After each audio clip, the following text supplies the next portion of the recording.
Hello friends, Radhe Radhe. Makar Sankranti की आप सभी को बहुत बहुत बधाई हो। जैसा कि हम सभी जानते हैं कि मकर संक्रांति के दिन दीपदान का विशेष महत्व माना जाता है। दीपदान को महादान माना जाता है और मकर संक्रांति को दान और स्नान का दिन भी माना जाता है। मकर संक्रांति पर 14 अंक का विशेष महत्व होता है।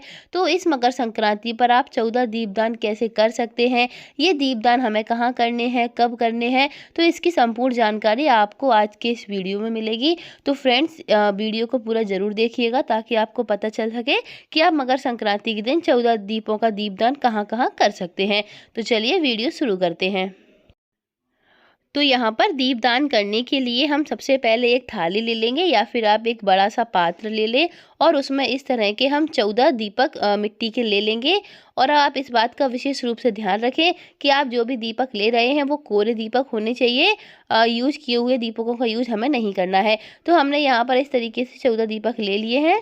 और अगर आपकी आर्थिक स्थिति अच्छी है तो आप यहाँ पर पीतल के, स्टील के दिए ले सकते हैं। नहीं तो आप, अगर आपके पास मिट्टी के भी दिए नहीं हैं तो आप यहाँ पर आटे के दिए का भी यूज कर सकते हैं। बस इस बात का ध्यान रखें कि आटे के दिए आप जब भी बनाएं तो उनमें नमक ना डालें।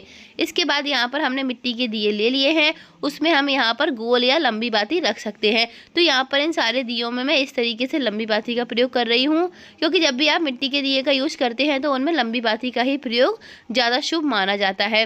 तो यहाँ पर हमने सारे दियों में इस तरीके से लंबी बाती रख ली है। अब हमें क्या करना है कि इन सारे दियों में हम तेल भरेंगे। तो तेल आप यहाँ पर सरसों का ले सकते हैं या फिर तेल का भी आप यहाँ पर यूज कर सकते हैं, क्योंकि मकर संक्रांति पर तिल का जो यूज होता है वो बहुत ज़्यादा शुभ माना जाता है। नहीं तो आप यहाँ पर शुद्ध देसी घी का भी प्रयोग कर सकते हैं। तो यहाँ पर मैंने सरसों के तेल में इस तरीके से सारे दियों में तेल भर लिया है। अब इसके बाद हम सारे दियों में तिल डाल लेंगे। तो आप यहाँ पर काले तिल का प्रयोग कर सकते हैं या फिर सफ़ेद तिल का भी आप प्रयोग कर सकते हैं। लेकिन अगर आपने यहाँ पर तिल का तेल लिया है तो आपको यहाँ पर तिल डालने की कोई ज़रूरत नहीं है। तो हम यहाँ पर सारे दियों में तिल डाल लेंगे। कहते हैं कि जितने भी तिल हमारे चटकते हैं तो उतने ही हमारे कष्टों का निवारण होता है। तो जब भी आप दीपदान करें दियों का तो उनमें तिल आप आवश्यक रूप से डाल लें। तो यहाँ पर हमने सारे दियों में तिल डाल लिया है। उसके बाद यहाँ पर हम थोड़े से पुष्प रख देंगे और इसके बाद हम सारे दियों का यहाँ पर पूजन कर लेंगे, क्योंकि यहाँ पर हम दियों का दीपदान कर रहे हैं। तो दियों का जो पूजन होता है बहुत ज़्यादा ज़रूरी होता है। तो हमने यहाँ पर जितने दिए लिए हैं उन सब का यहाँ पर हम रोली से तिलक कर देंगे। तो यहाँ पर हमने सारे दियों का तिलक कर दिया है। इसके बाद देखिए हमें क्या करना है कि हमने यहाँ पर जो सारे दिए लिए हैं उनको हम मिनस देंगे, क्योंकि हम जब भी कोई दान करते हैं तो उसको मिनसना ज़रूर होता है। तो यहाँ पर हम जल से इन सारे दियों को 3 बार मिनस देंगे। आप चाहें तो इन दियों को जलाकर भी मिनस सकते हैं, पर मैंने ऐसे ही इन सारे दियों को मिनस दिया है। अब हमें क्या करना है कि हम जब भी कोई दान करते हैं तो हमें उसमें दक्षिणा जरूर से ही रखनी होती है। तो यहाँ पर मैंने दक्षिणा रख दी है और दक्षिणा आप अपनी क्षमता के, अपने सामर्थ्य के अनुसार रख सकते हैं। अब हमें क्या करना है कि हम इन सारे दियों को अब जला लेंगे। आप इन दियों को यहाँ पर भी जला सकते हैं या फिर आप जहाँ जहाँ दीपदान करेंगे, जो कि मैं आपको आगे वीडियो में बताऊँगी, वहाँ पर जाकर भी आप इन सारे दियों को एक एक करके जला सकते हैं। लेकिन यहाँ पर मैं इन सारे दियों को यहीं घर पर ही जला लेती हूँ। तो सारे दियों को हम इस तरीके से जला लेंगे। और हमने यहाँ पर जो दक्षिणा ली है उसको आप अगर मंदिर में जाएं तो आप मंदिर में रख सकते हैं या फिर आप किसी गरीब व्यक्ति को भी ये जो दक्षिणा आपने रखी है वो आप दे सकते हैं। अब हमें क्या करना है कि अब हम जानते हैं कि हमने यहाँ पर जो 14 दिए लिए हैं उनको हमें कहाँ कहाँ पर जलाना है। तो चलिए एक एक करके बताती हूँ कि मैं कहाँ कहाँ ये दिए जलाऊँगी।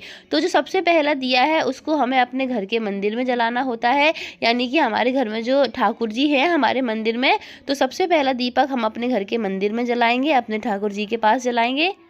तो इस तरीके से पहला दीपक मैंने अपने घर के मंदिर में जला दिया है। अब हम दूसरा और तीसरा दीपक अपने घर के दरवाजे के, यानी कि जो मेन गेट होता है उसके दोनों कोनों पर रख देंगे। तो यहाँ पर मैंने दूसरा और तीसरा दीपक जो मेरे घर का मेन गेट है उसके दोनों कोनों पर रख दिया है।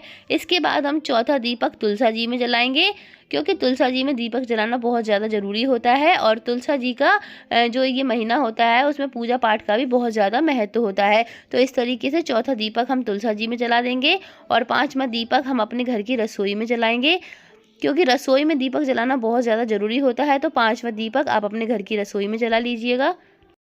इसके बाद हमें छठवां जो दीपक होता है वो हमें नदी में जलाना होता है, लेकिन हर कोई मकर संक्रांति के दिन नदी में नहीं जा सकता है, या फिर नदी जो होती है वो हमारे घर से दूर होती है। तो आप घर में ही इस तरीके से कृत्रिम नदी तैयार कर कर उसमें अपना दीपक जो है जला सकते हैं। तो यहाँ पर एक हम बड़ा सा बर्तन लेंगे और उसमें हम सबसे पहले स्वास्तिक बना लेंगे। स्वास्तिक बनाने के बाद उसमें हम थोड़ा सा गंगा जल डाल लेंगे, और गंगा जल डालने के बाद उसमें हम शुद्ध जल डाल लेंगे। तो इस तरीके से हम एक कृत्रिम नदी बनाकर घर पर ही तैयार कर लेंगे। और इसके बाद अब हम इस पर अपना दीपक रख देंगे, जो कि हम जो दान करने वाले होते हैं। तो आप यहाँ पर पीतल का, स्टील का या फिर मिट्टी का दीपक रख सकते हैं। फ्रेंड्स, अगर आप मकर संक्रांति के दिन नदी के किनारे जा सकते हैं तो आप वहाँ पर जाकर भी दीपदान कर सकते हैं, और अगर आप नहीं जा सकते हैं तो इस तरीके से घर पर ही कृत्रिम नदी बनाकर उस पर दीपदान कर सकते हैं। तो यहाँ पर हमने अपना दीपक नदी पर जो है दान कर दिया है। उसके बाद हम इस तरीके से घाट मानकर इसका पूजन कर लेंगे, इसका तिलक करेंगे, रोली से पुष्प अर्पित करेंगे, इसमें हम थोड़े से चावल चढ़ाएंगे, और उसके बाद यहाँ पर हम तिल चढ़ाएंगे, क्योंकि तिल का बहुत ज़्यादा महत्व होता है। तो इस तरीके से हमने यहाँ पर अपना जो है छठवां दीपदान कर दिया है। दोस्तों, आप यहाँ पर चाहें तो जो गंगा मैया होती हैं उनको आप यहाँ पर अगर नदी किनारे जा रहे हैं तो वस्त्र वगैरह भी आप उनको अर्पित कर सकते हैं, सुहाग का सामान भी उनको चढ़ा सकते हैं। और इसके बाद हम अपना 7वां दीपक पितरों के नाम दान करेंगे। तो पितरों के नाम जो आप दीपक दान कर रहे हैं वो आप घर पर ही कर सकते हैं। इसके लिए आप दक्षिण दिशा में सबसे पहले एक स्वास्तिक बना लें, और जब भी आप पितरों को कोई भी दीपदान या फिर कुछ भी दान करते हैं तो वो दक्षिण दिशा में रख कर ही करना चाहिए। तो यहाँ पर स्वास्तिक बनाने के बाद हम अपना दीपदान कर देंगे, यहाँ पर पुष्प अर्पित कर देंगे, तिल अर्पित कर देंगे, और हाथ जोड़कर अपनी गलतियों की क्षमा यहाँ पर अपने पितरों से मांग लेंगे और उनको प्रणाम कर लेंगे। तो इस तरीके से हमने 7वां दीपक अपने पितरों को दान कर दिया है।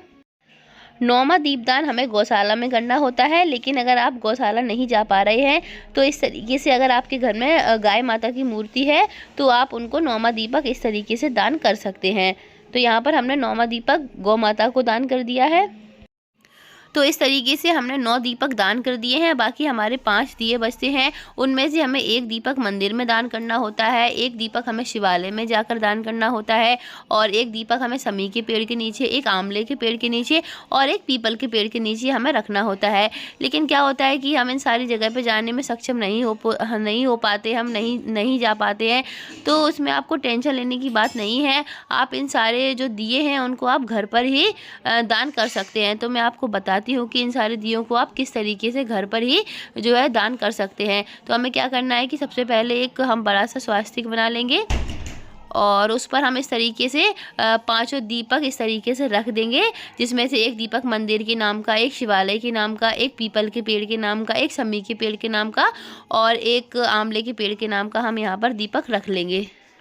तो इस तरीके से दीपक रखने के बाद हम इन दीपकों का यहीं पर पूजन कर देंगे, उनको पुष्प अर्पित करेंगे, तिल अर्पित करेंगे, चावल अर्पित करेंगे, और यहाँ पर हम क्षमा याचना मांग लेंगे कि हम इन जगह पर जाने में सक्षम नहीं है। तो इन सारे जो दियों का हमने दीपदान घर पर ही कर दिया है, तो आप घर पर ही इन दियों को स्वीकार कर लें। तो इस तरीके से आप घर पर ही जो आप अगर जहाँ पर आप जाने में सक्षम नहीं है, उन दियों का दीपदान आप इस तरीके से घर पर ही कर सकते हैं।